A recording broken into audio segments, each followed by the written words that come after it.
Basically सबसे important चीज़ है इसकी नर्सरी। चिलिंग आवर्स इसके ज़रूर पूरे होने चाहिए। अगर चिलिंग आवर्स पूरे नहीं होंगे तो इसकी प्रोडक्शन कम हो जाएगी। ये आपके साथ 10-15 साल चलना है। अगर आपको पेट का साफ नहीं हो रहा या कुछ भी प्रॉब्लम्स हैं या आपको कब्ज है तो this is the best fruit to have. नमस्कार, मैं कीर्ति और हर बार की तरह मेरा फार्म हाउस में आपका स्वागत करती हूँ। गर्मियाँ आ चुकी हैं और आड़ू पककर तैयार हो चुके हैं, लेकिन आड़ू का क्या प्रोसेस जानते हैं?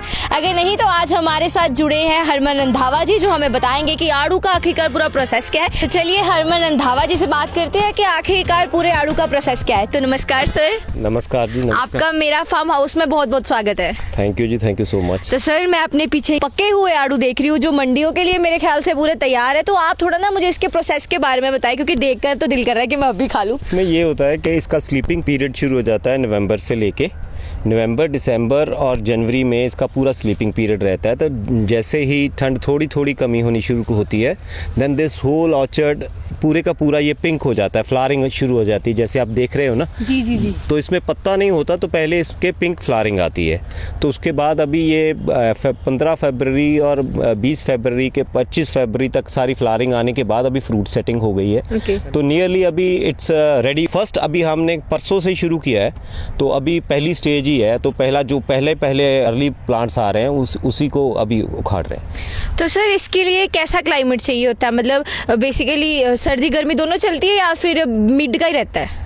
बेसिकली इसमें एक सबसे इम्पॉर्टेंट चीज़ है कि जो इसका चिलिंग आवर्स है, जिसको हम ठंडी कहते हैं, जी जी। वो चिलिंग आवर्स इसके ज़रूर पूरे होने चाहिए। अगर चिलिंग आवर्स पूरे नहीं होंगे तो इसकी प्रोडक्शन कम हो जाएगी। अगर चिलिंग आवर्स, जैसे अभी थोड़ा सा 2 साल से हमारे थोड़े एरेटिक वेदर हो रहा है कि एकदम टेम्परेचर हाई हो जाता है, जनवरी में थोड़ा लो हो गया, तो इसलिए हमारे भी रैशनलाइज अभी नहीं तो इसमें मतलब कि आप पूरा भरा हुआ होता।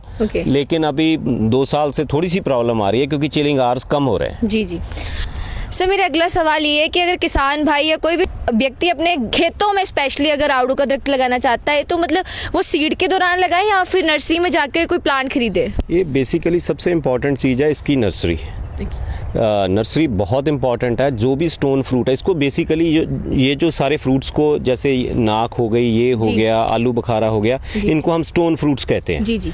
तो जो स्टोन फ्रूट्स की है नर्सरी बहुत इंपॉर्टेंट होती है। तो आप कोशिश करें कि किसी भी अच्छी नर्सरी या यूनिवर्सिटी से कहीं से भी अच्छे बूटे लें, क्योंकि देखो सबसे इम्पॉर्टेंट बात है बूटे पे कभी कंप्रोमाइज़ मत करो जी, क्योंकि ये आपके साथ 10-15 साल चलना है। अगर आप पहली चीज़ पे ही आपने पैसे बचा लिए तो ये आपको 3-4 साल में धोखा दे देगा।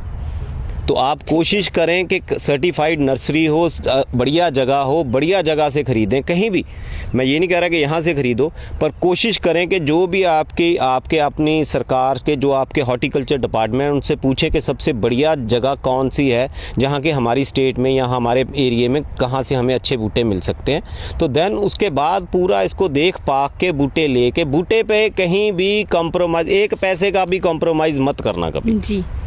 तो सर, मुझे भी ये सवाल भी ये पूछना है कि आपने आड़ू की खेती क्या सोच कर लगाई है? बेसिकली मैं थोड़ा सा, मेरे को था कि बाकी भी मेरे पास पहले इधर साथ में 25 एकड़ कीनू था। तो उसमें क्या होता था कि कीनू नवंबर, दिसंबर, हम फरवरी तक फ्री हो जाते थे। उसके बाद सारा साल कोई पैसे नहीं आते थे। तो अभी मैंने इसका पैटर्न ऐसे क्रिएट किया कि यहाँ पे अभी मेरे पास आड़ू लगा हुआ है, तो ये अभी आड़ू आएगा। जैसे ही आड़ू ख़त्म होगा तो मेरे दूसरे फार्म पे अभी नाख लगी हुई है, तो नाख शुरू हो जाएगी, उसी के साथ ही अमरूद शुरू हो जाएगा।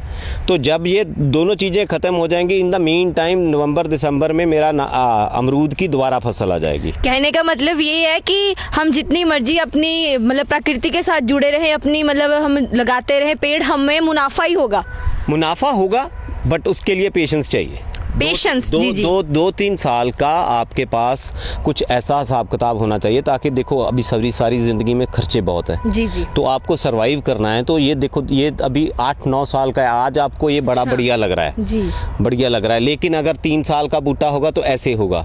तो अभी उसमें इनकम का सोर्स भी देखना पड़ता है। सो इसको अगर आपके पास एकदम डोंट जंप इनटू इट, जी जी, थोड़ा थोड़ा करके लगाते जाओ ताकि आपका इनकम का सोर्स भी ना रुके।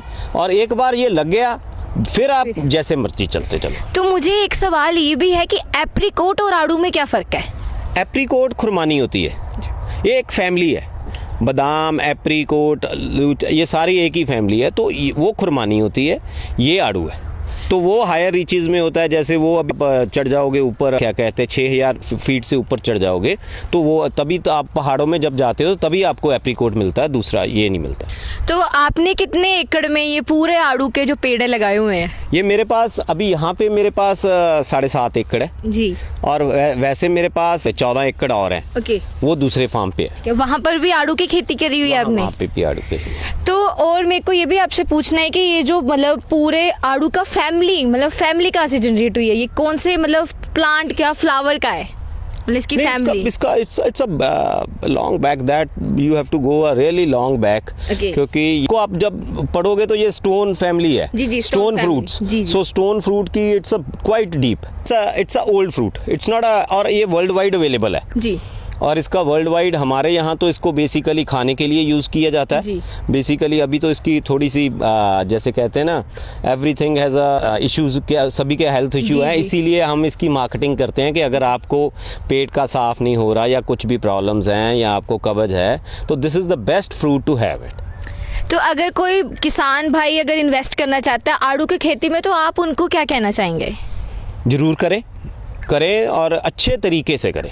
ये नहीं कि कर लिया फिर उसके बाद सोचने लग पड़े। अगर आपने कुछ सोचा बेशक थोड़ा करो, मैं नहीं कह रहा कि आप 10 एकड़ लगाओ, 5 एकड़, मैं एकड़ भी नहीं कह रहा, आप 4 कनाल आधा एकड़ लगाओ, आधा एकड़ लगा के उसका काम सीखो। बिना काम सीखे किसी में कूद जाना सबसे बड़ी बेवकूफ़ी होगी। जी बिल्कुल। तो अगर किसी को बाग का एक्सपीरियंस नहीं है तो पहले 2-4 साल सीख लो, कुछ नहीं होने वाला। आप सोचते हो कि 2 साल में पता नहीं क्या हो जाने वाला है, 2 साल ऐसे ही गुजर जाते हैं। तो आप उसको सीख लो, काम सीखने के बाद फिर काम में कूदो। तो इसके अगर आड़ू के कलर की बात करें तो ये सिर्फ इन्हीं 2 कलर के होते हैं या फिर कोई और कलर भी होता है? यही जैसे जैसे अभी आजकल थोड़ी ठंडी ज़्यादा है जी। तो वेदर थोड़ा सा जल्दी चेंज हो रहा है, तो अभी थोड़ी सी लाली कम है जी। पर अगर 5-7-10 दिन में इसमें पूरे ये लाल हो जाएंगे। ये पूरा मतलब हरा बिल्कुल ही नहीं रहेगा? हाँ, हरा मतलब कि थोड़ा बहुत जैसे हाँ, इसमें 70-80% लाल हो जाता है, तो 20% तो रहता है हरा। तो आप हमारे देखने वाले दर्शकों को कोई मैसेज देना चाहेंगे कि अगर वो ये सारे में इन्वेस्ट करते हैं तो उनको पेशेंस लेवल तो आपने बता दिया, बट फिर भी अगर आप कोई उनको मैसेज देना चाहें तो बताएं। मैं तो यही कहूँगा जी, ज़रूर लगाएं, बड़ी अच्छी फसल है और अभी तक इसका डिमांड बहुत अच्छी है जी। और इसका बहुत छोटा सा सीज़न है क्योंकि ये आम से पहले आ जाती है। जो भी हमारी दूसरी फसलों इस वक्त फ्रूट कोई नहीं है, तो ये अभी मार्केट में आ रहा है, तो बहुत अच्छी फसल है। अभी इसका सबसे इम्पॉर्टेंट बात है कि अभी इसके बाग कोई ज़्यादा लगे ही नहीं है, तो अभी इसका स्कोप है, अगले 10-12 साल इसमें पूरा स्कोप है। उसके बाद अगर ज़्यादा प्रोडक्शन हो जी तो इसकी पैकेजिंग हो जाती है, तो इसको हम केनिंग भी कर सकते हैं। तो अगर वो अभी तक तो वो स्टेज आई नहीं, लेकिन हमने back of the mind there is always there कि इसको अगर वो स्टेज आ गई तो केनिंग करेंगे, लेकिन वो फिर दोबारा पुडिंग्स वगैरह में सभी में यूज़ हो जाती है। तो ये है कि ज़रूर लगाना ज़रूर है क्योंकि ये बड़ा छोटी सी फसल है, 1-1.5 महीने की राखी है। 1-1.5 महीने में आपको ये अभी इसका काम, जैसे ही इसकी तोड़ाई होगी इसका काम ख़त्म। ठीक है, इसमें आपको कोई काम नहीं करना, कुछ नहीं करना है, सिर्फ इसके वीड्स मेंटेन करना है और पानी लगाना है। उसके बाद सिर्फ आपको खाद देनी है, नहीं तो बाकी प्लांट्स में आपको साल मेहनत करनी पड़ती है। इसमें फ्लावरिंग आती है फरवरी मार्च में, तो फरवरी मार्च अभी आप देख लो अप्रैल है जी। तो अभी और 20 दिन में ये सारा कुछ खत्म हो जाएगा जी। तो 2-2.5 महीने सारा साल में 2-2.5 महीने काम करना पड़ा, बाकी तो नॉर्मल रूटीन वर्क है जी। तो दर्शकों, आप भी अगर आड़ू की खेती करना चाहते हो तो कर सकते हैं क्योंकि मुनाफा तो हमें मिलेगा बट पेशेंस भी इसके साथ रखने होंगे। ऐसी और वीडियोस के साथ मैं आपके साथ रूबरू होती रहूंगी, तब तक आप देखते रहे मेरा फार्म हाउस। Thank you.